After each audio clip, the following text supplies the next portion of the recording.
परमहंस योगानंद जी ने पुनर्जन्म के विषय में गहन और विस्तृत ज्ञान दिया है, जो उनकी पुस्तक ऑटोबायोग्राफी ऑफ अ योगी और अन्य प्रवचनों में बिखरा हुआ है। उनके अनुसार पुनर्जन्म मानव जीवन का एक अटूट सत्य है, जिसे समझे बिना जीवन का वास्तविक उद्देश्य पूरा नहीं हो सकता।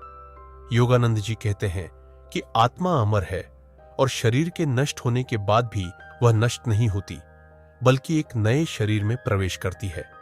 यह प्रक्रिया तब तक चलती रहती है जब तक आत्मा अपने दिव्य स्वरूप को पहचान नहीं लेती और ईश्वर से एकाकार नहीं हो जाती। पुनर्जन्म का सिद्धांत कर्म के नियम से जुड़ा हुआ है। योगानंद जी के अनुसार हमारे वर्तमान जीवन के विचार, कर्म और इच्छाएं ही हमारे अगले जन्म का निर्धारण करते हैं।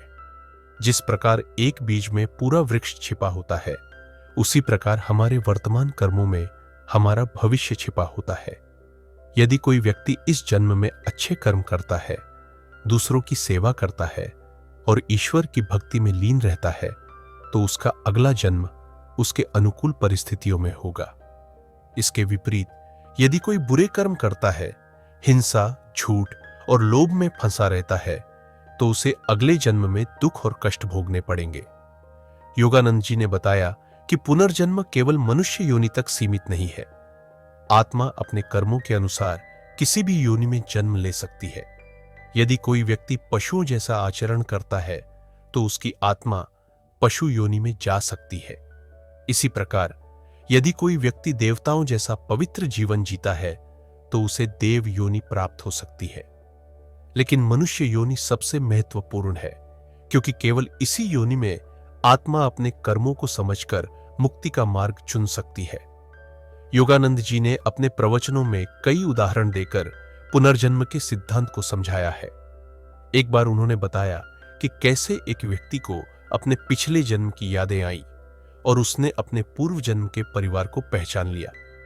ऐसी घटनाएं दुर्लभ नहीं है, विशेषकर उन बच्चों में जो अपने पिछले जन्म के बारे में बिना किसी बाहरी प्रभाव के बता देते हैं। योगानंद जी कहते हैं कि ये स्मृतियां इस बात का प्रमाण है कि आत्मा एक शरीर से दूसरे शरीर में जाती है और उसके अनुभव उसके साथ चलते हैं। लेकिन पुनर्जन्म का उद्देश्य केवल यह नहीं है कि हम अपने पिछले जन्मों को याद करें। योगानंद जी के अनुसार पुनर्जन्म का वास्तविक उद्देश्य आत्म साक्षात्कार और ईश्वर प्राप्ति है। हमारी आत्मा अनंत यात्रा करती है, जन्म मरण के चक्र में घूमती रहती है, जब तक कि वह अपने असली स्वरूप को नहीं पहचान लेती। जब आत्मा को यह ज्ञान हो जाता है कि वह ईश्वर का अंश है, तब वह माया के बंधनों से मुक्त हो जाती है और फिर उसे जन्म मरण के चक्र में नहीं फंसना पड़ता। योगानंद जी ने पुनर्जन्म से मुक्ति के लिए क्रिया योग का मार्ग बताया है। क्रिया योग एक वैज्ञानिक पद्धति है, जिसके द्वारा आत्मा अपनी ऊर्जा को नियंत्रित करके ईश्वर से सीधा संपर्क स्थापित कर सकती है। इस योग के अभ्यास से मन शांत होता है, विचारों की गति धीमी होती है और आत्मा अपने असली स्वरूप को पहचानने लगती है। योगानंद जी कहते हैं कि जब कोई व्यक्ति नियमित रूप से क्रिया योग का अभ्यास करता है, तो धीरे धीरे उसके सभी पुराने संस्कार और कर्म नष्ट हो जाते हैं और वह मुक्ति के मार्ग पर आगे बढ़ता है। पुनर्जन्म के विषय में योगानंद जी ने यह भी बताया कि हमारे वर्तमान जीवन में आने वाली समस्याएं और सुख दुख हमारे पिछले जन्मों के कर्मों का फल है। लेकिन इसका यह अर्थ नहीं कि हम नियति के हाथों की कठपुतली बनकर रह जाएं। योगानंद जी कहते हैं कि हमारे वर्तमान कर्म हमारे भविष्य को बदल सकते हैं। यदि हम अच्छे कर्म करें, प्रार्थना और ध्यान के माध्यम से ईश्वर की कृपा प्राप्त करें, तो हम अपने पुराने कर्मों के फल को भी हल्का कर सकते हैं। योगानंद जी के अनुसार पुनर्जन्म की प्रक्रिया में गुरु की भूमिका अत्यंत महत्वपूर्ण है। एक सच्चा गुरु आत्मा को जन्म मरण के चक्र से मुक्ति दिलाने में मदद करता है। गुरु की कृपा से ही शिष्य को यह ज्ञान होता है कि वह शरीर नहीं बल्कि शुद्ध चेतना है।